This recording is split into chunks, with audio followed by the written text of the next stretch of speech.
Buenas noches, estamos en una transmisión en vivo para el Nuevo Diario. Hoy vamos a analizar las elecciones de Estados Unidos que serán históricas y nos acompaña Orlando López Selva, un analista y catedrático de temas internacionales. Orlando, buenas noches. Buenas noches, Ludwig. Gracias por invitarme. La de hoy pareciera ser una elección muy reñida, según lo han dicho las encuestas. ¿Cuál es la valoración inicial en la que Trump empieza a ganar los estados del este según los primeros resultados? Bueno, obviamente los estados del este son estados donde los republicanos han mantenido una presencia histórica. Es decir, eso ha sido así. Los estadounidenses al votar pocas veces cambian. El problema es cuando, es decir, hay estados que tienen alguna variación, son swing states que se llaman, pero eso está ocurriendo, o al menos en esta ocasión, en esta 44, ¿verdad? Porque van a escoger al presidente número 45 en la Florida, donde sí va a ser decisivo porque es un estado que ha sido usualmente republicano. La Florida tiene 29 votos electorales y eso le daría una ventaja amplia sobre los otros estados del este. Además, tomemos en cuenta que los horarios de los Estados Unidos, pues las urnas se cierran temprano en el este, pero todavía hay que esperar. Son las 7:30, son las 5:30 de la tarde en California, en Oregon, en Washington y en Arizona, y eso pues va a tener algún impacto, no muy significativo, porque verdaderamente todos están concentrados en la Florida y estadísticamente New Hampshire ha sido un estado que el que gana ese estado gana las elecciones. No sé si es coincidencia, pero sí ha sido una estadística bien firme. Vamos a quedarnos por el momento en Florida. ¿Qué está pasando en Florida, un estado históricamente republicano, que Clinton se mete en la pelea y quedó como un estado que no es de nadie ahorita? Sí, bueno, yo lo atribuiría eso a que el discurso que ha mantenido el candidato Trump ha sido bien confrontativo contra los latinos, contra las mujeres, contra los inmigrantes, y eso obviamente ha sido una contrabalanza, pues, y no, obviamente tiene que ser en su detrimento, pero ha sido pues, históricamente un estado republicano, de tendencia republicana. ¿Y los acuerdos que logra la administración Obama con el gobierno de Castro, qué efectos tuvo al final en esta elección? ¿Benefició a Clinton? ¿Benefició a Trump o no tuvo ningún efecto? Bueno, la secretaria de Estado Clinton ya estaba fuera. John Kerry es el que manejó estas negociaciones para el restablecimiento de las relaciones con Cuba. Es decir, obviamente si la candidata Clinton gana, ella va a asumir eso. Pero en los Estados Unidos el poder total no está en las manos del presidente, está distribuido entre el Ejecutivo y el Legislativo cuando se trata de política exterior, y ahí el Departamento de Estado, la Cámara de Representantes en particular, con el Comité de Relaciones Exteriores, el Ministerio de Defensa mismo, el Pentágono, siempre tienen propuestas para políticas exteriores con determinado enfoque o abordaje hacia ciertos puntos álgidos o de interés o de riesgo para la seguridad de los Estados Unidos. Vamos a hablar ahora un poco de Donald Trump, un personaje que no es político. Hace un año se mete a la carrera presidencial y empieza a barrer con todos sus oponentes. Una vez que llega ya la candidatura del oficial y se enfrenta a Clinton, al inicio nadie daba mayor apuesta por él. Hoy, según las encuestas, está en la pelea. ¿Cómo se explica este fenómeno? Bueno, obviamente en los Estados Unidos yo creo que se está convirtiendo en una nación, lo he dicho en los artículos que se publican aquí los lunes en mi columna, valga la publicidad. Es decir, he manifestado que se está dividiendo, hay una brecha entre los que son de la corriente que los valores conservadores deben prevalecer, ya lo había dicho, los WASP, White Anglo-Saxon and Protestants, los blancos protestantes y anglosajones, que mantienen están apegados a ciertos valores tradicionales, ¿verdad? Mientras que los nuevos inmigrantes que están creciendo, que llegan por miles, que están influyendo en el Congreso, en las dos cámaras del legislativo americano, están dándole una nueva orientación. Además que vivimos en la era de la globalización. y por otro lado las condiciones de deterioro de la economía norteamericana como que afecta a la clase media, aumenta la clase baja, y eso coloca a todos los que están más afectados por el establecimiento norteamericano, es decir, Wall Street, los banqueros, es decir, la gente que tiene más dinero de las grandes corporaciones, es decir, como enfrentados a estos grupos que están siendo más empobrecidos por la situación económica por la que atraviesan los Estados Unidos. Ahora, Trump ha dicho que podría denunciar un fraude. ¿Qué efecto tendría eso en el sistema electoral de Estados Unidos? Mire, yo no conozco la ley norteamericana, pues no quiero ser atrevido a adelantarme, pero obviamente sí le puedo decir que cualquier intención de Trump de subvertir ese orden establecido sería un precedente que asombraría al mundo, porque nadie está acostumbrado a saber que en los Estados Unidos no hay lo que se llama el conceder que el otro ganó, por un lado. Sin embargo, le quiero recordar que hoy por la televisión vi en el canal, creo que es NBC, creo, donde Trump decía que si pierde, pues será una gran pérdida económica y de tiempo, pero que realmente las cosas no están bien, y él mantiene la teoría, sin embargo, de que el sistema que mejor maneja las elecciones en los Estados Unidos está amañado, es decir, está recto, como se dice. Sí, y eso va a favorecer a la candidata presidencial. ¿Por qué Trump causa tanto nerviosismo en los mercados? Bueno, es que Trump antes que nada quiere subvertir el orden establecido. Si hay algo que caracteriza a esta sociedad norteamericana es que es estable, pero si alguien pega un grito en la calle, en ciudades donde hay orden y hay silencio, eso como que impacta. Si en los Estados Unidos de repente se da una onda de calor muy fuerte, eso afecta también el orden, la tranquilidad de los Estados Unidos. Y obviamente la economía, como es susceptible está susceptible a muchos riesgos y es fácilmente manipulable, es decir, creo que condicionaría los mercados donde, es decir, muchos están confiando en que la estabilidad que se da por sentada en la sociedad norteamericana, al igual que se da en Inglaterra, en que hay un Brexit, es decir, donde nunca se espera ni golpes de Estado ni nada que subvierte el orden establecido, pues va a llevar a la prudencia en el gasto o en la inversión, y eso obviamente no es lo que se espera en una sociedad muy estable y programada para mantener cierto balance. Lando, ¿cuál es el análisis que se hace de por qué Donald Trump, teniendo en contra a la mayoría de los medios de comunicación, al establishment, él está en la pelea, está en la contienda y amenaza con ganar? Bueno, obviamente está sacando a mucha gente de sus casillas, ¿verdad? Pero y los medios ciertamente se han sentido ofendidos, porque en esto los ofendidos han sido periodistas, migrantes, militares, mujeres, pero es un discurso que provoca a aquellos que están llegando y que realmente son los que condicionan que la sociedad norteamericana tenga un giro inesperado, porque se mantiene sobre una misma línea. Es decir, él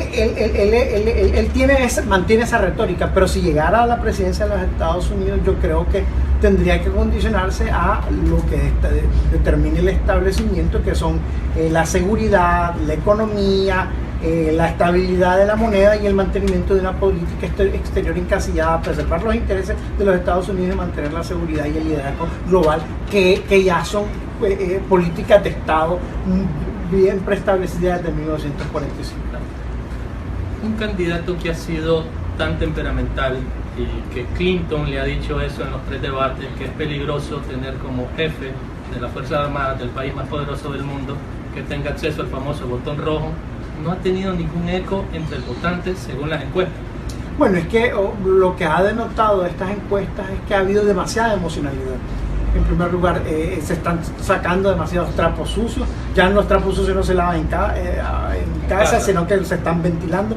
Pero yo lo atribuyo a los medios. Es decir, en la medida que los medios multiplican las plataformas de difusión, todo se sabe. O sea, si usted está en Facebook, por ejemplo, yo no lo estoy, ¿verdad? Si usted está en Facebook y se siente deprimido, puede ser que ponga 3 caritas felices a cualquier mensaje, fue a comer y le tomó la foto a la taza del café de Nueva Segovia que se sembró en 1996, por decir algo, se bebió un vino del año pasado.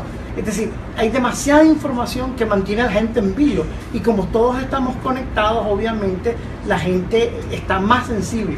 Es decir, la falta de conocimiento te da seguridad, te da tranquilidad, o sea, no despierta tu conciencia, y la gente sí está bien alerta, bien irritada por esos mensajes que desentonan con lo que nosotros sabemos es el ritmo norteamericano de estabilidad, de conformismo en cierta medida. Si las cosas se cambian, pues hay mecanismos de autoajuste y de saber de que nada va a alterar el orden establecido. En esta campaña sucia, una de las más sucias que se recuerdan, como decir, entra Hillary Clinton sin carisma, pero soportada por una maquinaria partidaria demócrata muy fuerte. Ha hecho más errores que aciertos Clinton en esta contienda, y por eso está en este problema hoy, de no ser la clara favorita como lo era hace algunos meses. Yo no te puedo decir que se ha hecho demasiados errores, porque habría que hacer un análisis de cuáles son los errores y cuáles son las consecuencias, cómo lo podemos medir, es difícil. Obviamente las estadísticas han variado, lo que quiere decir que la gente está más emotiva, no mantiene su posición, ya que creo que sucede con Clinton, con Trump. Pero Clinton, te puedo decir una cosa, si ciertamente ha sido una política con muchos errores, también es una política preparada para el cargo. Ha sido secretaria de Estado, ha sido senadora y esposa del presidente, y uno de los políticos modernos, lo dice Tony Blair en sus memorias, por ejemplo, que tienen más capacidad, más habilidades y más talentos para manejar un país como los Estados Unidos, la primera potencia del mundo hasta hoy. Entonces yo creo que su aprendizaje no solamente ha sido vivencial, no ha sido académico, es una abogada con mucho liderazgo, sino que también ha pasado por diferentes departamentos, instituciones del Estado norteamericano, y creo que se ha hecho y se ha forzado, es decir, de la manera más agresiva, de la manera más fuerte en un mundo bien competitivo, sabiendo que es mujer. Y yo creo que eso va a impactar también. El hecho de que ella sea una mujer tiene la propensión a crear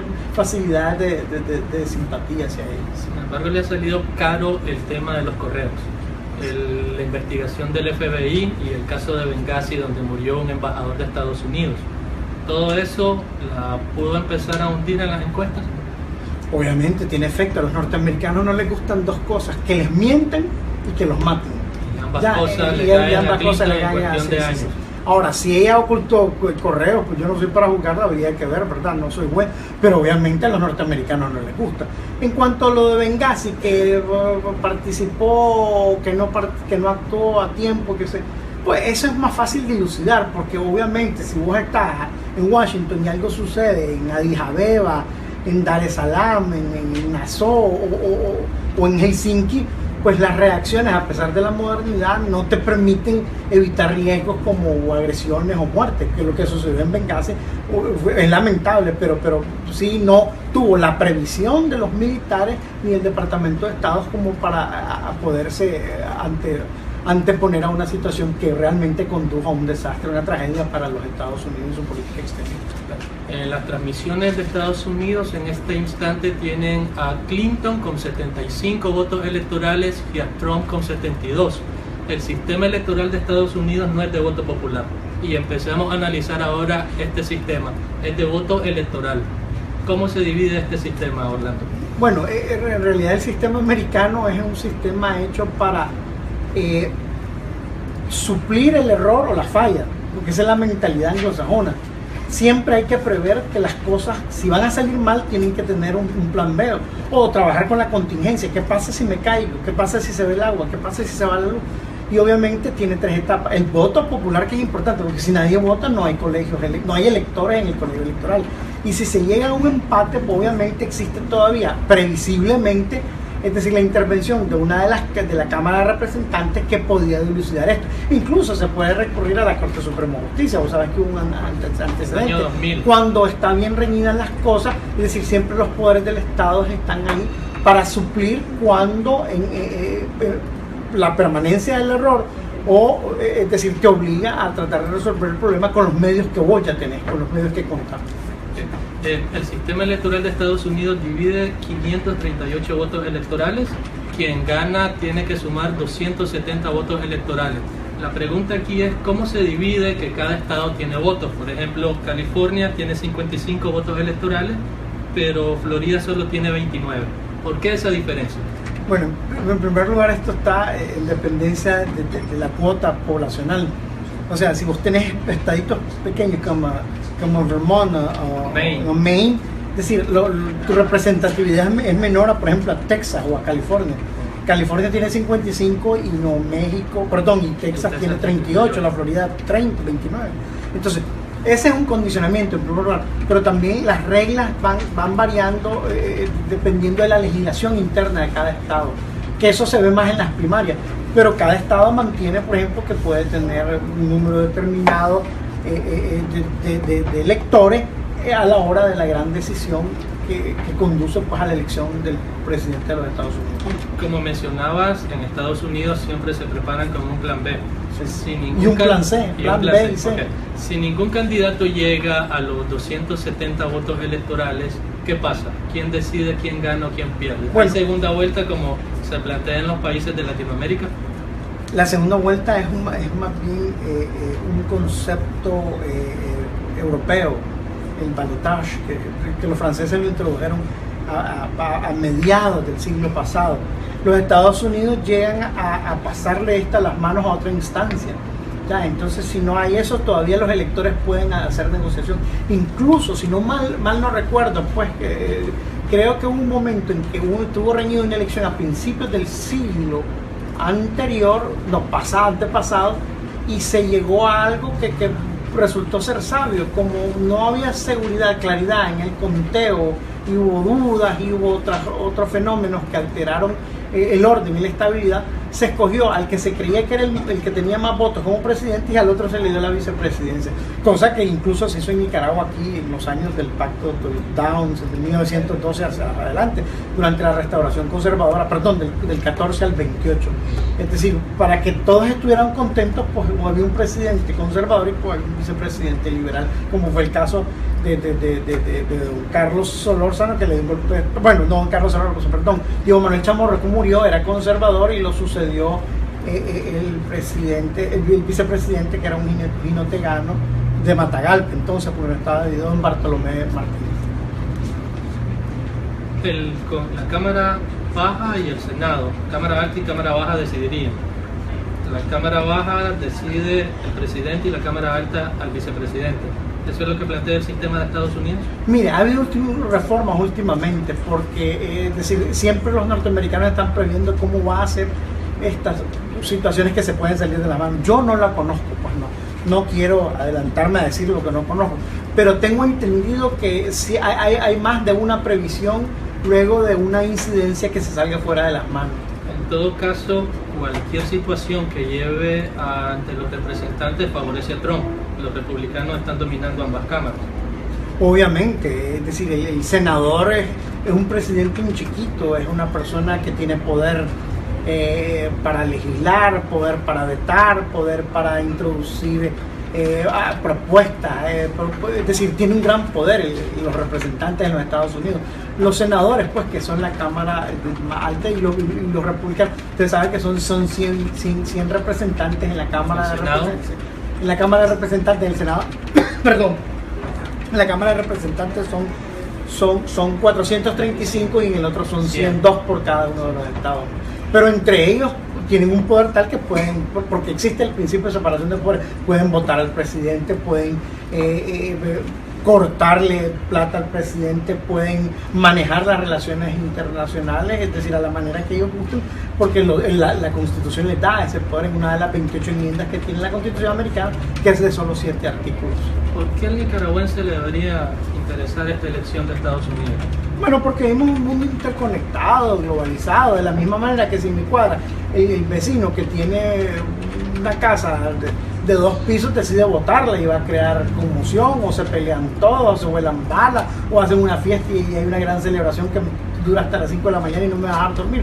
Porque la interconexión, es decir, nos afecta, es el socio número 1 de Nicaragua comercialmente, es la mayor potencia del mundo, es el líder de Occidente, pues, y yo creo que de la misma manera que sucediera en Rusia, en China o en la Unión Europea, nos debería interesar porque estamos muy interconectados. Mire, a Nicaragua no es capaz de crear, es decir, reverberaciones en el mundo. Nosotros nos vemos afectados por lo que hacen los demás. De ahí las potencias obviamente pues llevan la voz cantante en economía, finanzas, política, seguridad y las guerras mismas. Hasta el año 2010 había legalmente unos 350.000 nicaragüenses viviendo en Estados Unidos, que también son una de las principales fuentes de ingresos, las remesas, Sí. Que son unos $1.000 millones al año las que recibe Nicaragua, la mayoría de Estados Unidos. El gran temor que hay con Trump, volviendo con él, es su política migratoria. Ha dicho que no quiere a los mexicanos que son criminales, ha dicho que México solo envía a los criminales y ha criticado mucho la migración. ¿Habría que tener temor si llega Trump a la presidencia para los migrantes?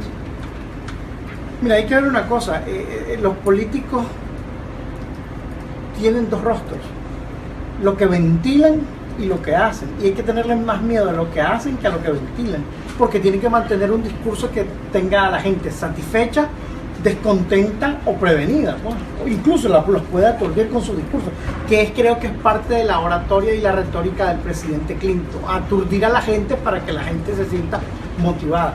Ahora, que si él mantiene esa posición lo va a lograr hacer, pues es cuestionable, obviamente. Ellos tienen el Senado, o sea, aumentan las posibilidades de que lo logren.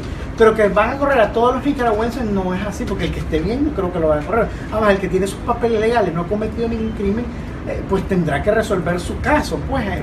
Pero eso hay que ver la legislación norteamericana para ver cómo ellos, cuál es el estatus migratorio, cuáles son los recursos que tienen, porque en la sociedad norteamericana, que es una sociedad que preconiza la democracia, la libertad y la justicia, es decir, nadie puede ser sancionado o sentenciado sin ser oído, siempre hay un debido proceso. Amigos, gracias por estarnos acompañando. Vamos a entrar ahora a revisar las preguntas que nos han enviado en esta transmisión. Les agradecemos la sintonía que tienen. Filmaro Domingo Cruz dice que, dice que cómo van las elecciones, Manuel Alejandro, un poco arriba Clinton, como explicábamos antes, son 270 votos los que tienen que lograr para ganar, iban 75 a 73, así que están un poco largos y va a depender mucho de la hora de cierre de los colegios electorales, que en el oeste faltan unas 2 o 3 horas para que cierren, así que hace falta un buen tiempo para que se sepa si habrá hoy un ganador claro. Ana Bianca dice que si va a ganar Hillary Clinton, obviamente hay que esperar eso, hay que ver los resultados, por dónde va a ir todos estos temas, ¿verdad? ¿Quién más tenemos por aquí? Carolina Granizo. Les vamos a demostrar que las mujeres estamos preparadas a estar en cargos como presidenta de nuestro país, dice ella, y ese es un punto interesante. Clinton, la primera mujer que podría ser presidente de Estados Unidos, ¿qué cambio puede demostrar esto en la política estadounidense? Miren, si a mí me lo preguntan, lo voy a ser sincero, yo no creo que ninguna, porque si hay algo de lo que tiene mucha certeza y seguridad la candidata, hoy candidata, Hillary Rodham Clinton, es que ella es una ciudadana norteamericana que quiere llevar a cabo un programa e impulsar un liderazgo para los Estados Unidos, sí que se le considere como una persona con cierta sensibilidad o condiciones que inclinen a optar por ella porque es mujer. Es decir, esa cuestión de género pues es una cuestión de rostros, pero verdaderamente creo que los Estados Unidos tienen la tendencia a mantener políticas bastante invariables cuando se trata de asuntos exteriores o de economía. En ese sentido, pues trabajan en equipo y coordinados los 3 poderes del Estado. Vamos a continuar revisando preguntas que tienen nuestros televidentes. Dice Oscar Obando, mi voto aquí en California fue por otro partido político. No estoy de acuerdo con ninguno de estos 2 partidos tradicionales. ¿Por qué el sistema estadounidense se ha mantenido el bipartidismo, republicanos y demócratas? Bueno, eso esa es la punta del iceberg, eso es lo que nosotros vemos. Pero en la Florida, por ejemplo, pueden ir 11 partidos. Lo que pasa es que son tan minoritarios que realmente llama un poco la atención y la gente se enfoca en las paralelas que ha tenido. primero demócratas y republicanos, que son los partidos más tradicionales y que obviamente tienen más magnetismo y que impelen más a los ciudadanos hacia posiciones más de centro, pues porque ahí ideológicamente los partidos que difieren de estas grandes corrientes pues están bien dispersos y tienen poco atractivo, salvo los independientes que en un momento determinado se han sido una fuerza bastante contenida, pero nunca más como para desestabilizar el sistema paralelo. Sin embargo, en algunos estados tienen influencia y aunque no van a ganar, sí le evitan la victoria a uno de los dos candidatos grandes. En este caso estamos viendo eso en algunos estados. Mire, para mí me resulta difícil pues saber cuántos son los partidos políticos en los 50 estados de los Estados Unidos. Sí. Pero sí, no solamente le restan, sino que también pueden incidir en tu representante en una asamblea de condado, por ejemplo, de la ciudad o de la parroquia. Entonces eso obviamente pues le da una mayor diversidad y pluralismo a esta sociedad norteamericana que se mantiene sobre sus dos ejes, pues dando vueltas alrededor de los valores norteamericanos más visibles, más fuertes y más fuertes, que son los republicanos y los demócratas. Vamos con una pregunta que envió Tania Narváez Flores. Pregunta ella: ¿será que los migrantes nicaragüenses tengan problemas de deportación, ya sea que gane cualquiera de los dos candidatos? Bueno, lo que dicen los discursos que hemos escuchado es que hay más seguridad con la candidata Clinton que con las propuestas no muy estimulantes del candidato Trump, ¿verdad? Pero obviamente el presidente no lo puede hacer todo, es que el poder está bien diseminado en el Ejecutivo, como lo decía anteriormente.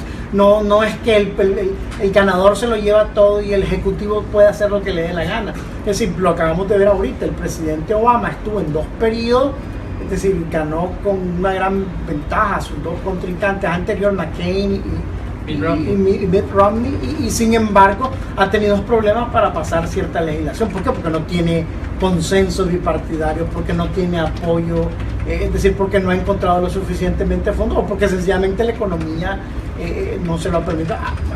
Además que él tal vez pueda ser que no haya sido capaz de crear suficiente cabildeo como para arrastrar a otros hacia su causa y después compensarlo, que es el juego natural de la política. Yo te doy, vos me das y nosotros pues mantenemos el bote a flote y vamos navegando, pues cosa que no sucede en los países en los que nosotros vivimos. Los republicanos han usado este tema de la migración como uno de sus principales caballitos de batalla, como se dice popularmente, y acusan a la administración Obama de haber deportado a más personas que la administración Bush, que estuvo 8 años en el poder también. ¿Eso en realidad fue culpa de Obama? ¿Fue tema del sistema estadounidense? Es decir, es más del sistema estadounidense. No es que el presidente Obama está con un látigo diciendo sáquenme a este, sáquenme al otro. No. Es decir, esto depende de la cuota de migrantes que entran para determinar los que van a sacar. Es decir, si entran, tenés una pulpería y entran a tu casa a comprar 10, es probable que entren 5 mujeres, ¿verdad? Si entran 20, es probable que aumente el número de mujeres igual. Entonces eso sucede. Es igual que la economía. El bollo de pan que en Nicaragua hoy cuesta 3 cortos, cuando yo crecí costaba 25 centavos. Eso es siempre increciendo, siempre va aumentando. Entonces, el próximo presidente, si está otros 8 años, va a sacar más que los que sacó Obama. No depende del presidente Obama. Y en parte todo esto está determinado por las políticas que maneja el Congreso de los Estados Unidos, que está en poder de republicanos. Pues no es atribuible directamente, está condicionado, determinado por la política antimigracionista del presidente Obama. Orlando, Jane Mary Rivera, un fuerte abrazo, doctor López Selva, gran politólogo, así que te manda saludos a una de nuestras televidentes en este momento. Gracias. Carlos Darwin Rodríguez, yo quiero que gane Hillary, porque el Trump nos echará de este país. El tema de la migración genera mucho temor, es muy normal. Estados Unidos es un país de migrantes, realmente esa es su historia. Sin embargo, pareciera que se cierran los espacios ahora para recibir a los migrantes. Ok, arriba Hillary, si se puede, claro que se puede. Kenia Vázquez nos dice eso. Cecilia Moreno, estoy de acuerdo, más trabajo, menos vagancia. Así que bueno, y Carlos Darwin Rodríguez, go Hillary Clinton, dice ella.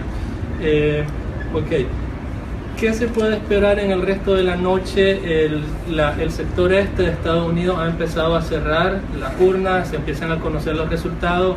Clinton está un poco arriba ya. En el sector del centro, que tenemos más republicanos. Zonas republicanas. Sí. Puede ahí meterse más a la batalla. Trump puede llegar a un momento en el que Trump esté arriba en los votos electorales en el transcurso de la jornada. Mira, esto está hecho a la medida de gringa, o norteamericana, perdón, que todo es tan previsible. O sea, no es porque salió a votar todo el mundo que de repente los votos de uno van a ser arrolladores. No, es sencillo. Si votan 5 o votaron 10 millones en un estado, vas a obtener, porque son mayoría y un número de electores en el colegio electoral.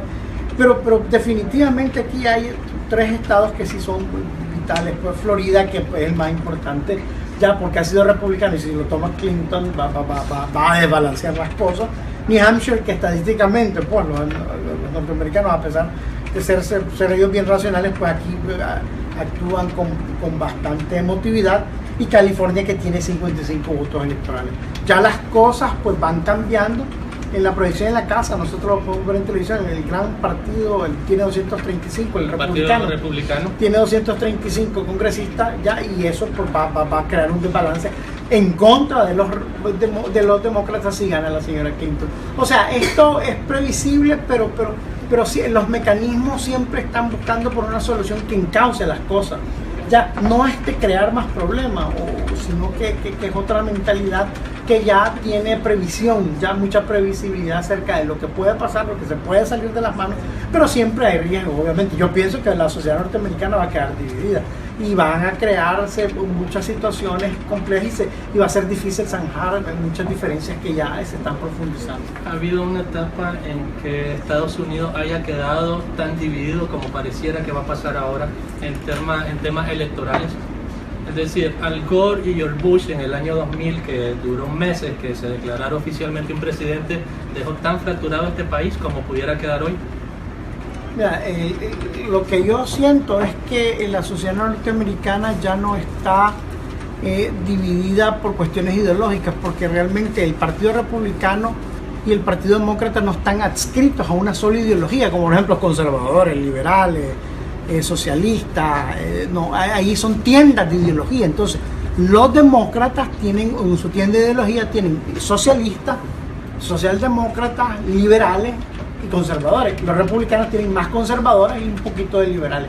Y eso no es por la ideología, sino es creo yo, por el caos social que está debilitando las estructuras norteamericanas, como la ven uno. Es decir, los de la corriente mayoritaria del establishment, que sienten que los inmigrantes están llegando a causarles problemas y que les causan desestabilización, además de que la seguridad es un tema más candente. Hace 40 años la seguridad no era una preocupación. La preocupación de los norteamericanos era primero impuestos, empleo y política exterior, pero el tema de la seguridad ya no solamente tiene que ver con los asuntos internos, sino que los asuntos internacionales han rebotado y vuelven otra vez con mayor pringue sobre la sociedad norteamericana, como para reforzar y realmente crear más aristas a las amenazas que los Estados Unidos sienten que le vienen de parte de sus enemigos. Vamos a volver con nuestros televidentes. Rodrigo Alejandro Rodríguez Argüello. Hola profesor, ¿cree usted que a Clinton le perdonen el uso de su email de manera nefasta? ¿Qué repercusión pueden tener los altos mandos de Estados Unidos contra ella en un futuro próximo? ¿Estaría ella en manos del ejército, de las Fuerzas Armadas de Estados Unidos en caso de llegar a ser presidenta por este problema de los correos, como le pregunta el televidente? Bueno, a mí me encantaría contestarte y darte cuál es la respuesta más atinada, pero obviamente las instituciones tienen sus políticas, tienen su manera de guiar, de conducir estos asuntos. Pues no estoy yo en capacidad de predecir cómo va a reaccionar una institución frente a una actitud, a una falla, a un delito que comete un presidente. Yo creo que la justicia se encargaría más bien de resolver estos asuntos, pero sí me siento verdaderamente imposibilitado de poder responder con el deseo y tu expectativa que creo que es de saber qué va a pasar pues en el futuro. Finalizamos con un comentario de Vivian Peng. Hola profe, le está mandando saludos. Él es catedrático, así que es muy conocido además en Nicaragua. Como él mismo mencionó, él es articulista en El Nuevo Diario, lo invitamos a leerlo, sale los lunes su columna. Y por el momento Hillary Clinton se mantiene al frente en los votos electorales, lejos de los 270, como explicamos, es un proceso de tiempo y de aquí a las 10, 11 de la noche de Nicaragua podría haber un resultado más claro. Personalmente, ¿quién cree que gane hoy? ¿Quién cree que tiene más chance a esta hora? Bueno, lo que yo crea no quiere decir que va a suceder, exacto, ¿verdad? Pero sí creo que los Estados Unidos ya está entrando en una etapa en que se va a costar ya decidir quién realmente es el dueño de las encuestas, porque las encuestas te dicen una cosa pero después varían. Creo que esta vez va a ganar Clinton, pero se les va a hacer muy difícil la reelección a la presidenta Clinton, porque ya serían 12 años y eso solo sucedió pues con Roosevelt. Franklin Delano Roosevelt. Y eso y verdaderamente en la época de guerra por una situación bien particular.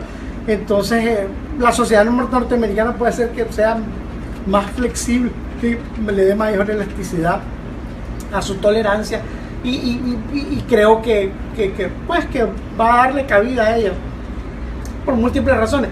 No obstante, el señor Trump sí va a causar un sismo entre el Partido Republicano, porque va a invitar a nuevos líderes a realmente a retomar las riendas y a invitar para tratar de reconstruir la sociedad norteamericana, que sí está cuestionada, debilitada y está siendo amenazada por múltiples factores, pues que es lo más normal que le sucede a todos los países del mundo. Bueno, televidentes del Nuevo Diario, muchas gracias por estar hoy en sintonía con nosotros en esta transmisión. Orlando, te agradecemos mucho, gracias, te esperamos por aquí. Como decía él, el tema electoral realmente nos tiene que interesar a todos, va a haber un efecto inmediato sobre Nicaragua.